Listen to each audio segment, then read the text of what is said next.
Assalamualaikum warahmatullahi wabarakatuh.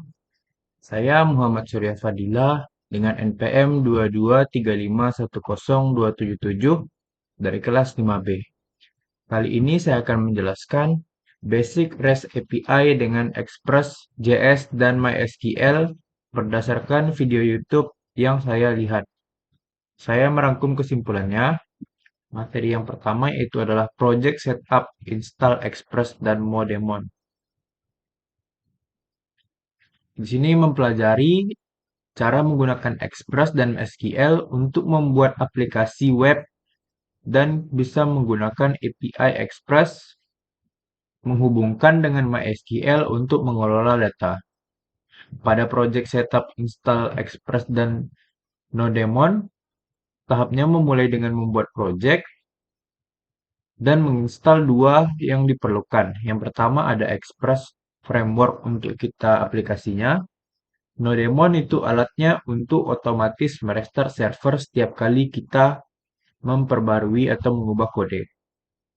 Dengan perintah npm init -y untuk membuat project Node.js, dengan pengaturan default npm install express untuk menginstal express agar bisa digunakan di project yang kita buat. Npm install min save min-dev nodemon untuk menginstal nodemon supaya kita tidak perlu merestart secara mandiri. Berikutnya, membuat dan menjalankan server Express. Membuat dan menjalankan ini, kita bisa menggunakan codingan const express, requirem express, const app sama dengan express, app.get request, res send dengan bacaan hello world, dengan portnya 3000, app listen port, console log untuk bacaan server running on HTTP localhostnya. Express ini untuk membuat aplikasi Express. App-get untuk menangani request get untuk halaman tertentu. Halaman seperti halaman utama. App listen ini untuk menjalankan server pada port yang kita pilih. Lalu lakukan testing API dengan Portmos.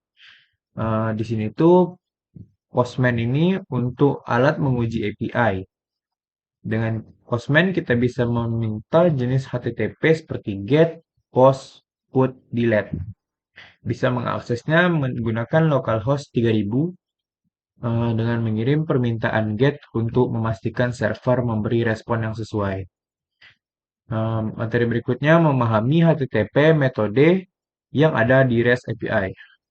Ada 4 yaitu get untuk mengambil data dari server, post untuk mengirimkan data ke server, put untuk memperbarui data atau meletakkannya yang ada di server, delete menghapus data di server.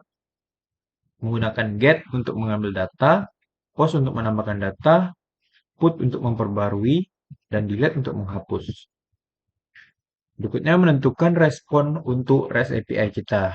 Setiap kali kita menerima permintaan atau request, server akan memberikan respon. Kita bisa menggunakan kode status HTTP dan mengirimkan data dalam format JSON untuk memberitahu hasilnya.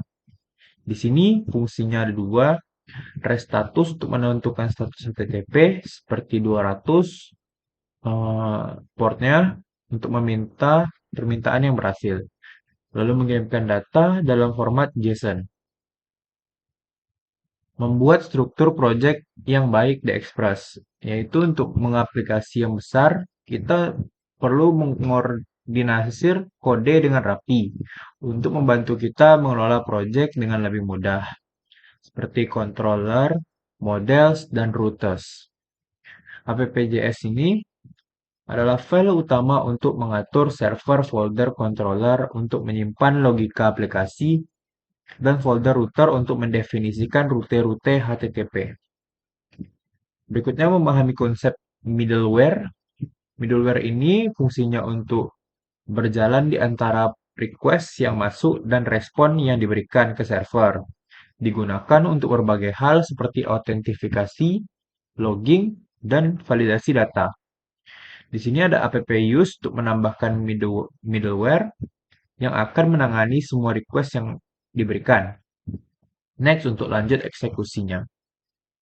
Membuat dummy yang pertama tuh ada itu ada create, read, update, dan juga delete.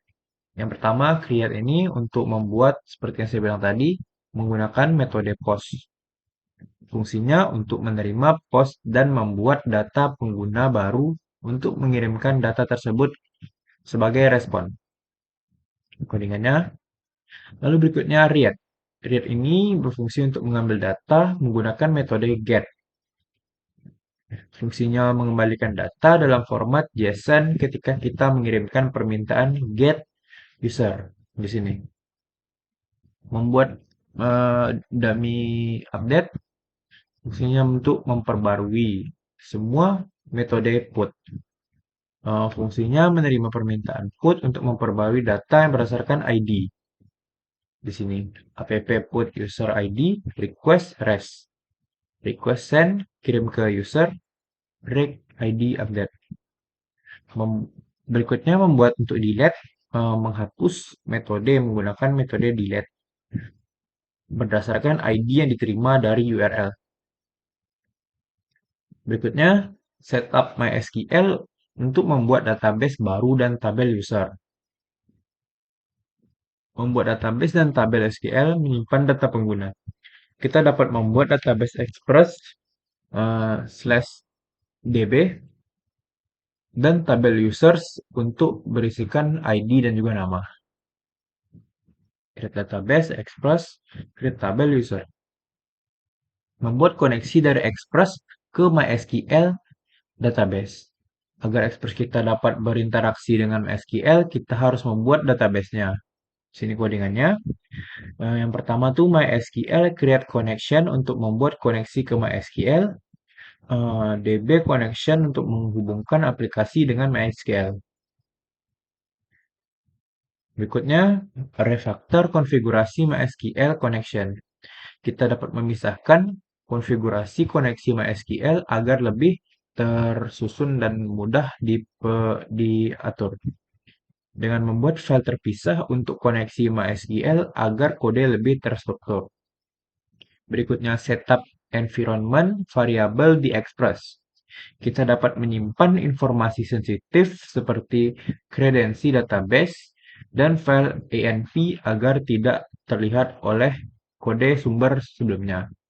Dengan menyimpan informasi database di env dan menggunakan .10 untuk memuatnya ke dalam aplikasi Express. Berikutnya menyimpan database ke MySQL dengan Express. Yang diterima dapat disimpan dari aplikasi Express ke dalam database MySQL menggunakan query insert untuk menambahkan data pengguna ke dalam tabel user. pp.postUser, cons-nya nama, cons query, db query dengan nama dan juga result, if-nya throw r, request statusnya JSON ID, resultnya insert.